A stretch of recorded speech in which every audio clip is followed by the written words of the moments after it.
And I do these flights, talk to people, news people, and to show people that there's still a World War II veteran around once in a while. I'm 93 next week. Congratulations. Thank you. You said that you were a radio operator. Radio operator, gunner. Can you explain what your job was on the plane during your missions? Yes, the radio operator room is right behind the bomb bay. And of course I was trained, I had a desk, a swivel chair, I had a receiver in front of me, the transmitter behind me.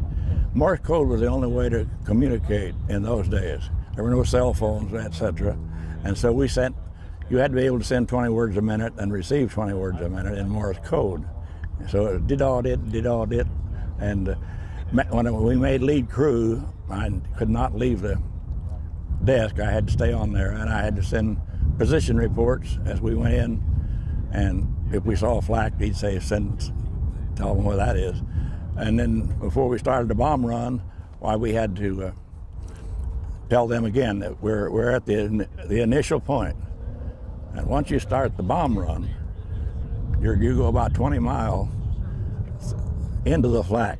The target's there, the sky is full of exploding shells, and you have to fly into it.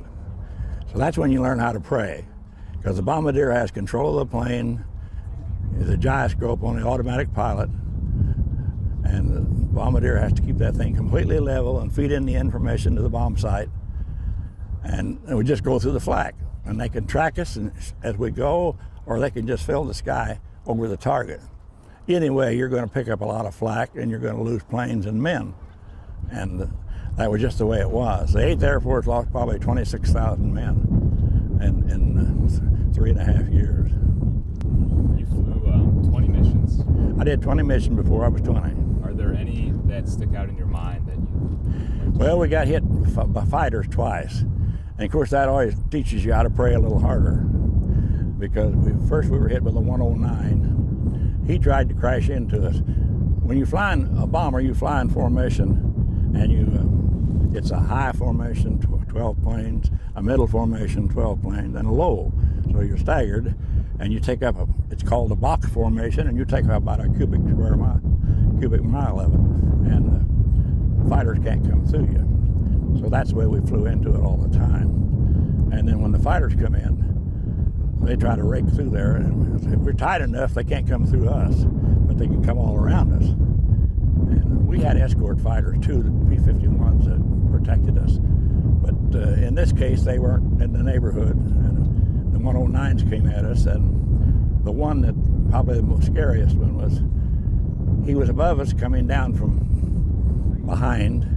And I stood up in the radio room, and I could see. We had a little dome right there on top, and the skylight. And here he was, and he was dead.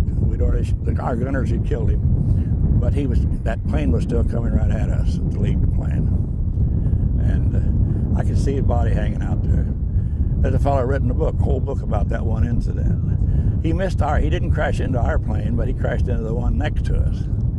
And didn't take it down. He damaged it, and it could land. See, by 1945, we had conquered all of France and Belgium, chased the Germans back into Germany. So we could, if a plane got injured, it could land at one of the planes on the continent. And so that happened several times. I've a couple of real good stories on that. For someone that flew in these planes during that war, what is it like for you personally today to go back up in the same plane that you flew in over 70 years ago? Well, I just do it. I like to do it.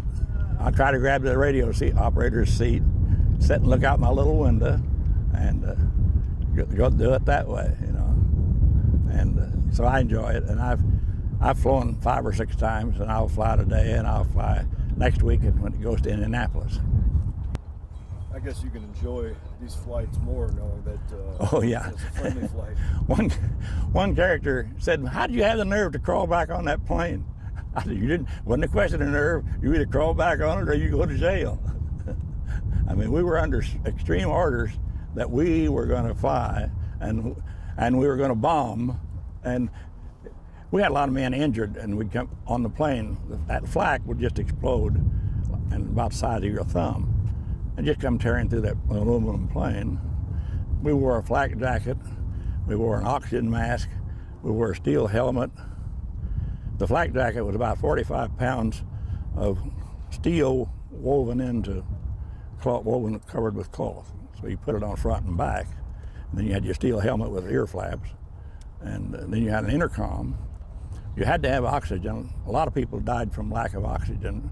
If the oxygen mask would freeze, so you had to keep squeezing it, the moisture would freeze. And 40 below zero, so we wore an electric suit under all of our heavy, over our underwear and under all that heavy suit. We looked like the Pillsbury Doughboy when we got on that plane. And you didn't move a lot because the last thing you put on was your Mae West life jacket, not inflated.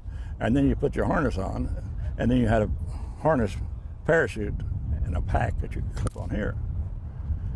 And so you were carrying around quite a bit of weight, and you had to go through that little door and crawl back to your seat. And when you got set there, you're pretty well satisfied. That's where you wanted to stay, unless somebody had oxygen problems, or when our waist gunner got hurt, I had to get up and go back, even though we were lead crew. But there was no question. You had to go give him some morphine. The flak hit him just above the rim of his steel helmet, cut his eye.